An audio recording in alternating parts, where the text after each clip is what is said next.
West Virginia, Joe Manchin. Yes. Senator Joe Manchin isn't one to shy away from attention. Oh, no, he certainly is not. He absolutely loves attention.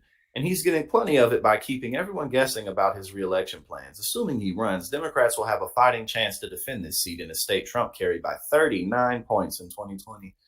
The senator has repeatedly broken with the White House on Biden's first veto and the White House's debt ceiling stance. Without Manchin, Democrats know West Virginia is all but lost. Manchin raised only $371,000 in this year's first fundraising quarter, which ended March 31st.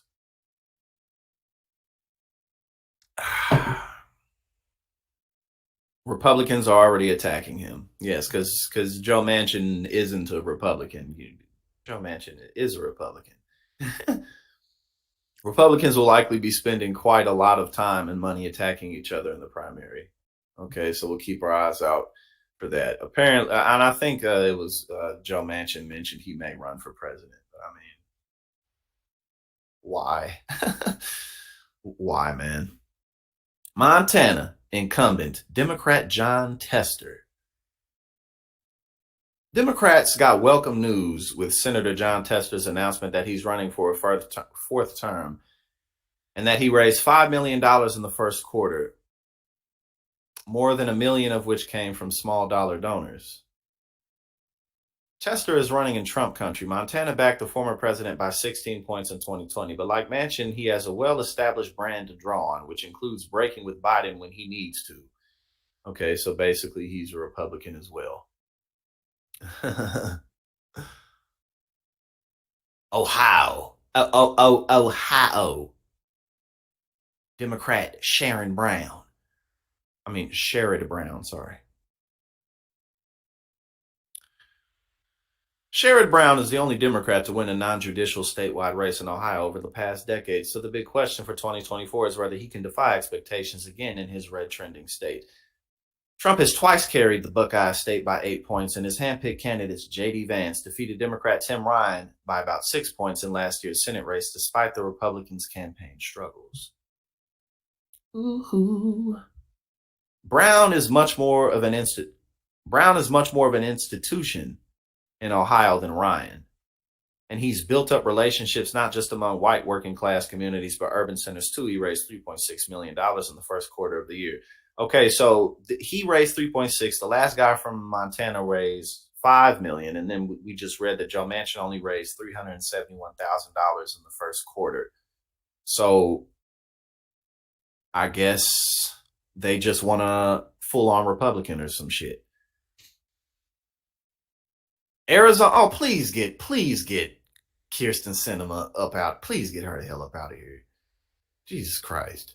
But she don't even give a damn either. She does not care. You know what I'm saying? She don't care because she's set. She good. She good in the corporate world. She ain't got no worries, and she don't care that people don't like her. Arizona has the potential to be one of the most interesting races this cycle, but a lot depends on whether Democratic turned independent Senator Kyrsten Sinema runs for re-election. She raised hold on, what? Okay, so she raised $2.1 million.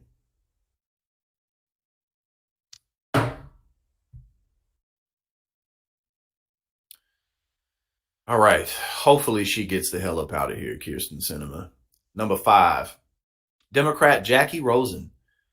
Democratic Senator Jackie Rosen from Nevada is, as expected, running for re-election, touting her middle-class roots and bipartisan legislative wins in an announcement video in April. Well, in modern times, bipartisan legislative wins pretty much just means military spending and debt ceiling bullshit.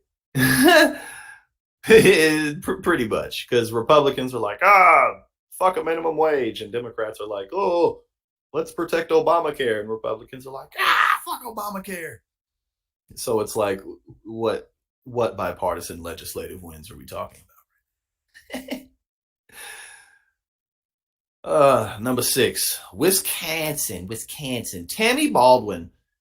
Yes, Senator Tammy Baldwin announced earlier this month that she's running for a third term, giving Democrats an automatic advantage for now, automatic advantage for now over Republicans who have no declared candidates in this perennial battleground state. Baldwin weighs $2.1 million in the first quarter, and she has $4 million in the bank. So let's keep our eyes on Wisconsin. Tammy Baldwin, Michigan. Debbie Stabenow. Oh, she's retiring. Huh? Rep. Alyssa Slotkin has mostly cleared the Democratic field of major rivals in the race to succeed retiring Democrat Debbie Stabenow in another Midwestern battleground state. A few less known names are in, and actor Hill Harper of The Good Doctor and CSI New York could throw his hat in the Democratic ring, but it'll be hard to rival Slotkin's fundraising. She brought in $3 million in the first quarter.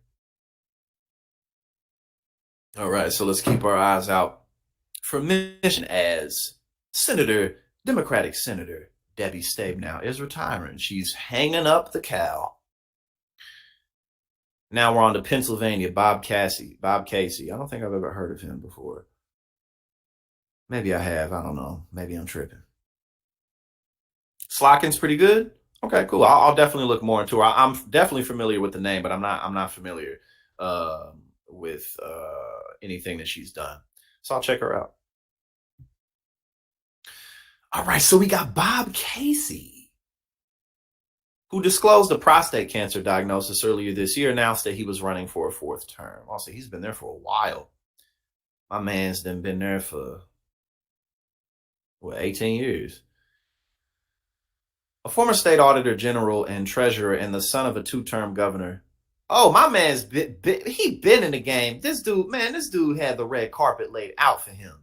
He done been senator for 18 years, and he's the son of a two-term governor. My man's had the fucking carpet laid out.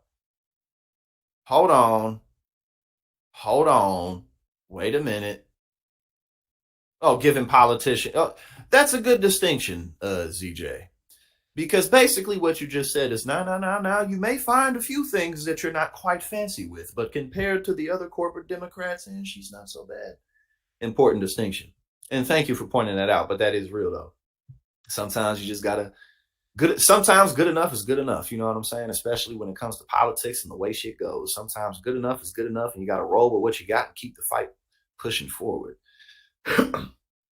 Okay, so he most recently won re-election by 13 points against a hardline congressman who had tied himself closely to Trump. All right. Texas. Oh, please get Ted.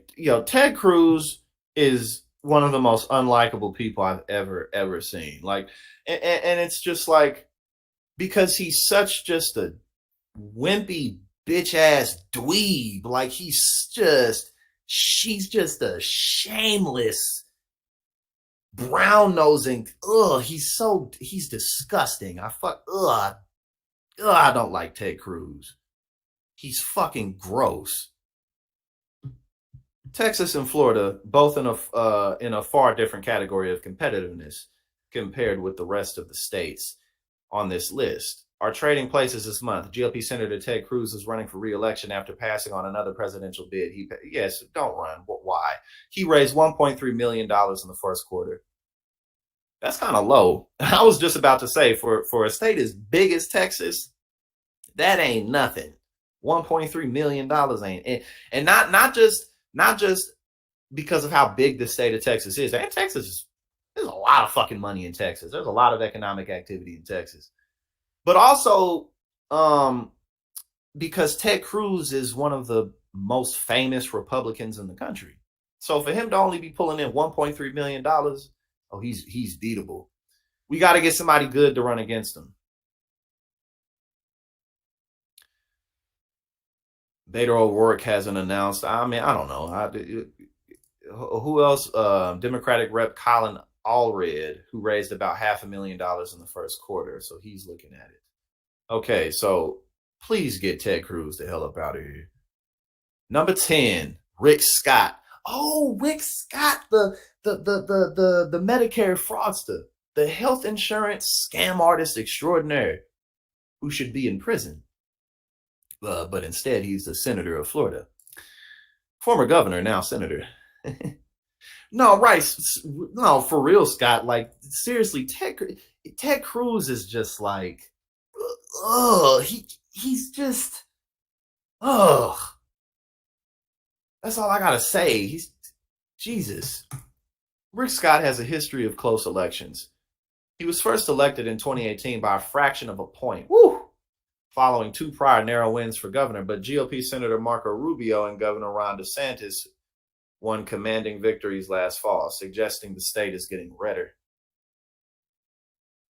Democrats don't seem to have a major candidate as yet, but whoever opposes Scott is likely to use his controversial policy proposal released last year during his NRSC chairmanship against him. Scott's plan had originally proposed sunsetting all federal programs every 5 years, but the senator later added, aka cutting Social Security and Medicare, which they always say that they don't want to do. Ha ha ha ha ha ha ha ha ha ha, hilarious.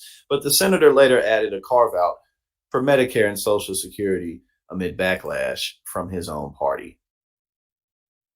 His most immediate headache could come in the form of intra-party attacks along those lines and others.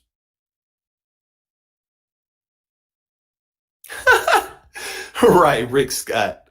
He is absolutely yes, he's definitely a fucking lizard person. Look at him. He looked like he just about to have his tongue just about to be like he just be like about to be like. He looked like Voldemort. That's who he fucking looked like. He looked like Voldemort fresh out the cauldron. This isn't Charmin. No wonder I don't feel as clean. Hurry up, Dad. You've been in there forever. I'm trying. This cheap stuff is too thin. I told you not to get the other toilet paper. Here's Charmin Ultra Strong. My bottom's been saved. With its diamond weave texture, Charmin Ultra Strong cleans better with fewer sheets. Florida's and less effort. right. Florida's just like Everybody this wild this? landscape. Okay, hon. We know you're clean. We all go. Why not enjoy the go with Charmin? President Biden is continuing to hammer Florida. I appreciate that, Amber. Thank you. I'm going to continue on. And like I said, after today, we're going to hit that 4,000 hour mark for sure. And that was my goal, to hit that. And then once I hit that, I'm going to start just doing a lot of different types of content on here, bringing more, getting more people involved and what have you. But I appreciate you for being here, and I appreciate the encouragement. Rick Scott invoked Jake Tapper 8 times in a 10-minute interview. Senator Rick Scott and his proposal to sunset all federal legislation after 5 years, including Medicare and Social Security, unless Congress decided to reauthorize it. Scott defended the proposal he made yesterday, comparing it to a 2017 Republican health care plan. Look at this dude. He looked like he about to pull a wand out of his throat. He about to reach into his throat like Orochimaru. He fucking Voldemort Orochimaru from Naruto. Like he just about to pull a sword out of his throat. Just like, look at this dude. Cut insurance from $24 million. Scott defended the proposal he made yesterday, comparing it to a 2017 Republican health care plan that would have cut insurance from 24 million Americans, according to the CBO. He brought up a 2017 interview where my colleague Jake Tapper pressed a Trump official on the cuts. Hey, Caitlin, let me just read you something Jake Tapper said. This is back when Republicans were proposing reducing the cost of Medicaid. But what about what Jake Tapper said? I mean, what Jake Tapper said, and Jake Tapper said, that is a cut. You know, have you talked to Jake Tapper? Why did he say it was a cut if Republicans do it? Did the same fact checkers go back and look at what Jake Tapper said? Then why did Jake Tapper said that $880 billion cut in Medicaid is a cut? What they did last fall is a cut if Republicans do it. Look, this is Rick Scott. Hold on, I had to pull this up. This Rick Scott right here. Yo, he do look like the dude from the Poltergeist movie. Yo, we ripping this dude today. Voldemort, Orochimaru, the dude from the Poltergeist. Yo, he may look the most like him. What was that song that the dude, he was like, that some little hymn that the old man. How did that shit go in Poltergeist?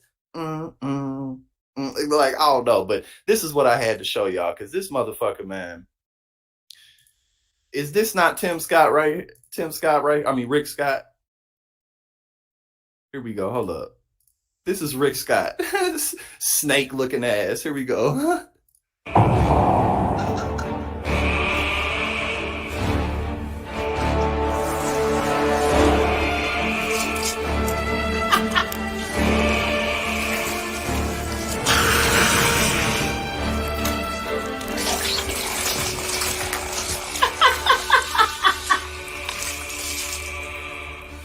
まだまだ、サスケくんいいかね。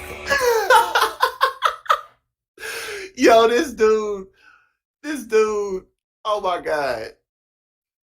Ah, Rick Scott, man. All right, let's go back to Rick Scott. Did the same fact checkers go back and look at what Jake Tapper said? Why did Jake Tapper said that $880 billion cut in Medicaid is a cut? What they did last fall is going to reduce life-saving drugs. I understand you're saying it has an fewer impact. life-saving drugs. I understand you're saying it has an impact on drugs. That is different, though, than saying that they cut Medicare when they're saving money on the cost of what those drugs cost to Americans. Okay, but then why did Jake Tapper said that $880 billion cut in Medicaid is a cut? I'm sorry, Senator. I don't think that's the defense that you think it is. Facts. Orochimaru has way, way better hair. A lot more swag, too. Here is what Jake actually said. Yo, this shit is fucking funny, man. Orochimaru! Hold up, Yo, Tim Scott, man. Goddamn.